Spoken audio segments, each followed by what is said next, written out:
All right, so I just want to show you guys a vision location application running in real time. So one thing you can see over here on this screen is the actual vision feedback. So this is using Epson's Vision here, RC Plus. So it has two different vision cameras performing two different inspections.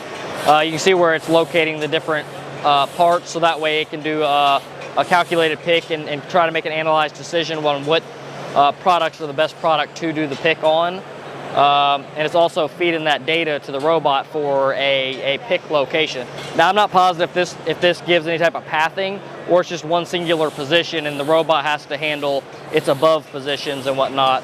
A lot of the like bin picking type of softwares now give entire paths to the robot, so it tells the arm exactly how it needs to orient when picking up the part. This is 2D vision, so I highly doubt that it's giving any type of pathing data. 2D vision means you're just taking a picture of one dimension and you're not trying to capture a three-dimensional item where there might be what's called a yaw, pitch, or roll, where the robot has to pose its arm in a special orientation.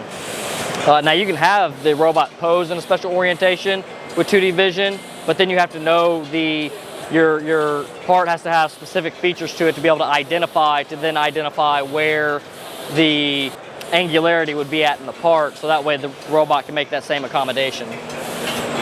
So basically this vision data is just being passed to the robot. Being this is Epson, it's probably being passed directly from the camera to the robot. A lot of times vision systems, especially in non-high speed applications, we will link them with through the PLC. So the vision system will talk to a PLC, which will then talk to a robot, and that just gives the ability for people who know controls and PLC programming to support and troubleshoot the system.